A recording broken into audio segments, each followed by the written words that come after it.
India में super hero movies बनाना मुश्किल नहीं है। बस या तो आपके पास एक मैथोलॉजिकल बैकग्राउंड होना चाहिए या किसी पावरफुल एक्टर का फैन बेस, और अगर दोनों हो तो कॉन्ग्रेचुलेशंस, आप एक पूरा सुपर हीरो यूनिवर्स बना सकते हैं। इंडिया में सुपर हीरो जॉनरा टेक्निकली तो एग्जिस्ट करता है, लेकिन क्रिएटिवली अभी तक इवॉल्व नहीं हुआ है। कभी किसी फिल्म में वीएफएक्स स्ट्रांग होते हैं लेकिन स्टोरी बेसिक रह जाती है, कभी कहानी में इंटेंट होता है लेकिन एग्जीक्यूशन वीक पड़ जाता है, और कभी मेकर्स एक सुपरस्टार को कॉस्ट्यूम पहनाकर ऑडियंस को कन्विंस करने में लग जाते हैं कि देखो ये है तुम्हारा सुपर हीरो, लेकिन जब फिल्म खत्म होती है तो एक ही फीलिंग रहती है, समथिंग इज मिसिंग। वो इमोशनल कनेक्शन, वो आइडेंटिटी, वो ग्रोथ जो एक सुपर हीरो को यादगार बनाती है मोस्टली एब्सेंट होती है। और ये प्रॉब्लम सिर्फ बजट या टेक्नोलॉजी की नहीं है। असली इशू ये है कि इंडिया में अभी तक सुपर हीरो जॉनरा की अपनी एक क्लियर आइडेंटिटी बनी ही नहीं है। कभी माइथोलॉजी के आसपास घूमता है, कभी सिर्फ एक्शन शोकेस बन जाता है, और जॉनरा की कोर फिलॉसफी इस प्रोसेस में डाइल्यूट हो जाती है। हर बार लगता है कि कुछ नया ट्राई किया गया है, लेकिन एंड रिजल्ट वही होता है, एक कंफ्यूज्ड जॉनरा जिसमें हीरो तो होता है लेकिन हीरोइज्म डिफाइन नहीं होता। इस वीडियो में हम ब्रेक डाउन करेंगे कि इंडियन सुपर हीरो मूवीज का डिस्कनेक्ट एग्जैक्टली किस लेवल पर होता है। क्या कहानियां गलत लिखी जा रही हैं, क्या कैरेक्टर सही से एक्सप्लोर नहीं हो पा रहे, या फिर हम समझ ही नहीं पा रहे कि सुपर हीरो का मतलब होता क्या है। नो बैशिंग, नो बायस, सिर्फ ग्राउंडेड एनालिसिस एक राइटर के पर्सपेक्टिव से। इंडियन सिनेमा में सुपर हीरो मूवीज बनाते वक्त सबसे पहला डिसीजन क्या होता है? कैरेक्टर का ओरिजिन, वर्ल्ड बिल्डिंग, कॉन्फ्लिक्ट? नहीं, सबसे पहले डिसाइड होता है कि हीरो कौन होगा। और हीरो का मतलब यहाँ कैरेक्टर से नहीं बल्कि एक्टर से है, और यहीं पे पूरी अप्रोच शिफ्ट हो जाती है। स्क्रिप्ट कैरेक्टर के हिसाब से लिखने के बजाय एक्टर की इमेज के आसपास घूमती है। हीरो का एंट्री शॉट, हीरो का स्लोमो वॉक, हीरो का पंच लाइन, ये सब पहले ही डिफाइन कर दिया जाता है। और इसी वजह से जब फिल्म स्टार्ट होती है तो सब कुछ ऑलरेडी परफेक्ट दिख रहा होता है। वो इंसान जिसे पावर मिलनी थी वो तो स्क्रीन पर पहले से ही पावरफुल लगता है, तो ऑडियंस उसकी जर्नी से जुड़ेगी कैसे? क्योंकि रियल सुपर हीरो स्टोरी तब इम्पैक्ट करती है जब हम देखते हैं कि कैसे एक आम इंसान धीरे धीरे कुछ और बनने लगता है, कैसे उसका स्ट्रगल, उसका कंफ्यूजन, उसके डिसीजंस उसे इवॉल्व करते हैं, और वो चेंज हमें फील होता है, सिर्फ स्क्रीन पर ही नहीं बल्कि स्क्रीन के इस तरफ भी। लेकिन अगर जर्नी ही मिसिंग हो तो कॉस्ट्यूम और पावर्स सिर्फ सरफेस लेवल चीजें बन जाती हैं। सब कुछ पॉलिश दिखाई देता है लेकिन फील नहीं होता। और इसी वजह से सुपर हीरो जॉनरा होते हुए भी फिल्म सिर्फ एक हाई बजट एक्शन शो बन के रह जाती है, जिसमें ड्रामा है, नॉइज है, पर डेप्थ नहीं। Now talk about the next issue. Super hero films में सबसे पहले क्या डिफाइन होना चाहिए? Powers, costume, villain? नहीं, सबसे पहले डिफाइन होना चाहिए कि why does this person become a super hero. उसके पास पावर्स आई, ठीक है, लेकिन वो पावर किस कॉन्फ्लिक्ट को सॉल्व कर रही हैं, वो किस प्रॉब्लम से जूझ रहा है, और उस प्रॉब्लम से उसका पर्सनल कनेक्शन क्या है? ये सवाल अगर स्क्रिप्ट के शुरू में क्लियर नहीं होते तो पूरी फिल्म सुपर हीरो मूवी नहीं बल्कि सिर्फ एक एक्शन फिल्म जैसी लगती है, जिसमें पंच है, ड्रामा है, मगर कोई इमोशनल एंकर नहीं। और ये हमने कई इंडियन सुपर हीरो फिल्म्स में देखा है कि कैरेक्टर को पावर्स तो मिल जाती हैं लेकिन मोटिवेशन कभी क्लियर नहीं हो पाता। कभी किसी फैमिली ट्रेजेडी का लूज रेफरेंस होता है, कभी कोई जेनरिक सी दुनिया बचानी है टाइप लाइन डाल देते हैं, जा दुनिया जाके बचा। लेकिन वो इमोशनल ड्राइव कहाँ है? वो मोमेंट कहाँ है जहाँ कैरेक्टर को खुद से ये एहसास हो that they have to do something? खुद को as a superhero choose करना एक रिएक्शन होता है, किसी तकलीफ का, किसी गिल्ट का, या किसी सिस्टम से टकराव का। मेरे लिए सच्चाई से बढ़कर और कोई चीज नहीं है, और सच बताने और दिखाने की कोशिश में अगर मेरी जान भी जाती है तो जाए। और जब तक वो रिएक्शन जेन्यून नहीं होता तब तक हीरो चाहे कितना भी स्टंट मार ले उसकी कहानी फील नहीं होती।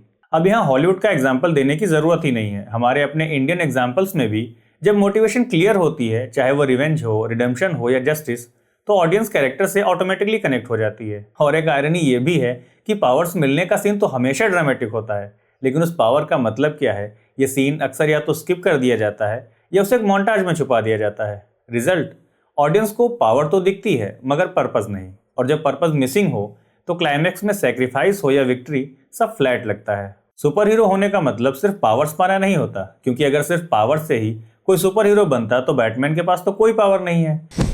What are your superpowers again? I'm rich. लेकिन फिर भी दुनिया उसे सुपर हीरो मानती है। सुपर हीरो होने का मतलब होता है उन पावर्स के साथ जीना, उनके कॉन्सिक्वेंसेज उठाना। लेकिन हमारी ज्यादातर सुपर हीरो फिल्म्स इस पार्ट को या तो इग्नोर कर देती हैं या फिर इतना सरफेस लेवल पे टच करती हैं कि उसका इम्पैक्ट ही नहीं बनता। इमेजिन कीजिए अगर किसी इंसान के पास एक्चुअल में पावर्स आ जाएं तो क्या सिर्फ एक्साइटमेंट होगा? नहीं ना। सबसे पहले आएगा कंफ्यूजन, फिर गिल्ट या फियर, और फिर एक मॉरल क्वेश्चन कि इन पावर्स को कब और कैसे यूज करना है। लेकिन इंडियन फिल्म्स में अक्सर ये फेज स्किप हो जाता है। पावर्स मिलते ही कैरेक्टर फुली कॉन्फिडेंट हो जाता है, जैसे उसने पहले से सुपर हीरो बनने की ट्रेनिंग ले रखी हो। और कॉन्सिक्वेंसेस वो या तो विलन संभाल लेते हैं या एक दो इमोशनल डायलॉग्स में निपटा दिया जाता है। लेकिन असली इम्पैक्ट तो तब पड़ता है जब सुपर हीरो की लाइफ पर्सनली अफेक्ट होने लगती है, जब उसके आसपास के लोग खतरे में आते हैं, जब उसकी चॉइसेस सोसाइटी को डिवाइड करती हैं, जब उसका एक गलत डिसीजन जिंदगी भर के लिए एक ट्रेजेडी बन जाता है। तब जाके ऑडियंस फील करती है कि पावर्स एक शाप भी हो सकती हैं। और अगर ये लेयर मिसिंग हो तो फिल्म सिर्फ एक बेसलेस फैंटेसी बन जाती है जिसमें कोई रिस्क नहीं, कोई इंटरनल कॉन्फ्लिक्ट नहीं। सुपर हीरो का असली टेस्ट तो तब होता है जब उसके डिसीजंस का बर्डन उसी पे वापस आए, जब पावर्स सिर्फ टूल्स नहीं बल्कि जिम्मेदारी बन जाएं। और यही वो लेयर है जो जॉनरा को मैच्योर बनाती है। With great power comes great responsibility. This is my gift, my curse. किसी भी सुपर हीरो की कहानी सिर्फ उसके एक्शंस पे डिपेंड नहीं करती, बल्कि उस दुनिया पे करती है जिसमें वो एग्जिस्ट करता है। वो दुनिया जिसमें लोग उससे डरते हैं, उसे अपना मानते हैं या उसे इग्नोर करते हैं, जहां पुलिस, मीडिया, गवर्नमेंट सब उसकी प्रेजेंस को किसी न किसी एंगल से फील करते हैं। वो सारी चीजें जो उसके होने से इम्पैक्ट होती हैं। लेकिन इंडियन सुपर हीरो फिल्म्स में अक्सर ये दुनिया या तो जेनरिक होती है या इतनी वेग कि उसमें कुछ भी पॉसिबल लगता है। प्रॉब्लम ये नहीं है कि हमारे पास हॉलीवुड लेवल का बजट नहीं है, प्रॉब्लम यह है कि वर्ल्ड को बिलीवेबल बनाने की सोच ही क्लियर नहीं होती। सुपर हीरो जॉनरा में दुनिया सिर्फ बैकग्राउंड नहीं होती, बल्कि वो एक कैरेक्टर होती है। जब दुनिया रियलिस्टिक लगे तो हीरो का स्ट्रगल भी ग्राउंडेड लगता है और उसके डिसीजंस इंपैक्टफुल लगते हैं, क्योंकि हम समझ पाते हैं कि उनका फॉल आउट क्या हो सकता है। लेकिन जब ये दुनिया ही आर्टिफिशियल लगने लगे तो हीरो चाहे कितना भी इंटेंस हो, उसकी फाइट वेटलेस फील होती है। यानी एक डिस्कनेक्टेड स्टोरी जिसमें फाइट और वीएफएक्स तो हैं, लेकिन स्टोरी के अंदर कोई प्रेशर नहीं। और प्रेशर की बात चली है तो बात करते हैं एक और मिसिंग एलिमेंट की। सुपर हीरो स्टोरी का मतलब सिर्फ विलन को हराना नहीं होता, बल्कि हीरो के अंदर एक चेंज लाना होता है। क्या उसने अपना कंफर्ट जोन छोड़ा? क्या उसने किसी पर्सनल लॉस का सामना किया? क्या उसने अपनी पावर्स का मिसयूज किया और उसकी कीमत चुकाई? ये क्वेश्चन सुनने में तो ऑब्वियस लगते हैं, लेकिन इंडियन सुपर हीरो फिल्म्स अक्सर इन सवालों के जवाब क्लियर ही नहीं करती। हीरो का एक नाम होता है, एक कॉस्ट्यूम होता है और उससे लड़ने के लिए एक विलन भी होता है, लेकिन हीरो का इंटरनल कोड क्या है, उसकी बाउंड्री क्या है, यह कभी क्लियर ही नहीं किया जाता। एक अच्छा सुपर हीरो डिफाइन होता है उसके डिसीजन से, कि वो क्या चूज करता है और क्यों चूज करता है। उसकी वैल्यूज समझ में आनी चाहिए, उसका एक मॉरल कॉम्पास होना चाहिए, फिर वो चाहे कितना ही फ्लॉड क्यों ना हो। और सबसे जरूरी बात, उसके एक्शंस उसके प्रिंसिपल्स के साथ कंसिस्टेंट होने चाहिए। लेकिन जब ये क्लैरिटी मिसिंग होती है तो हीरो का ट्रांसफॉर्मेशन भी खोखला लगता है। ऑडियंस समझ नहीं पाती कि ये आदमी किस आइडियोलॉजी में बिलीव करता है। और जब तक ये आइडेंटिटी डिफाइन नहीं होती तब तक सुपर हीरो सिर्फ एक कॉस्ट्यूम वेयरिंग स्टंटमैन बन के रह जाता है, एक ब्रांड जिसका स्टाइल तो है मगर सोल मिसिंग है। अब तक हमने ये समझा कि एक सुपर हीरो मूवी सिर्फ पावर्स और वीएफएक्स का गेम नहीं है, वो एक आइडियोलॉजी, एक ट्रांसफॉर्मेशन और एक पर्सनल कॉस्ट का प्रोसेस है। अब सवाल ये उठता है कि क्या इंडियन फिल्म्स ने कभी इस डेप्थ को टच किया है? तो इसका जवाब है हाँ। और इन्हीं कुछ एग्जाम्पल से हमें पता चलता है कि जब जॉनरा को सिर्फ कैश कराने के लिए नहीं बल्कि समझने के लिए अप्रोच किया जाए तो रिजल्ट कितना डिफरेंट हो सकता है। जैसे भावेश जोशी सुपर हीरो, ये फिल्म बताती है कि सुपर हीरो होने के लिए पावर नहीं पर्पस चाहिए। सिस्टम के अगेंस्ट खड़े होने की कीमत क्या होती है, इस फिल्म में वो पेन जेन्युइनली फील होता है। हालांकि कहीं कहीं पर यह फिल्म स्ट्रेच लगती है, लेकिन उसका इंटेंट क्लियर है, सुपर हीरो मूवी को सोसाइटी का मिरर बनाना। कुछ लोग हैं जो इस देश के बारे में, इस शहर के बारे में और हमारे लोगों के बारे में एक्चुअली केयर करते हैं। या फिर मर्द को दर्द नहीं होता, एक क्वर्की टेक जिसमें जॉनरा का सेल्फ अवेयरनेस है। एक ऐसा हीरो जिसको दर्द महसूस नहीं होता पर दुनिया फिर भी उसे लाइटली लेती है। और इस वीडियो में अपनी पावर्स को यूज करने के लिए जिस रीजन और पर्पस की हम बात कर रहे थे वो इस फिल्म के स्टार्ट में ही स्टेब्लिश कर दिया जाता है। एक चेन स्नेचिंग के दौरान सूर्या की मदर की डेथ हो जाती है and that's why he hates criminals, specially chain snatchers. और इसलिए मूवी के एंड में जब जिम्मी सूर्या से पूछता है तेरे को इतना क्या स्ट्रेस है रे? चेन का इतना क्या स्ट्रेस है? वो मणि तेरा भगवान है क्या मणि? तो ऑडियंस को इस सवाल का जवाब ऑलरेडी पता होता है and it keeps them invested. And being a martial artist I just love this movie. एक सेकंड, बस आपने कहा था दिन में 3 बार सिगरेट मांगे तो।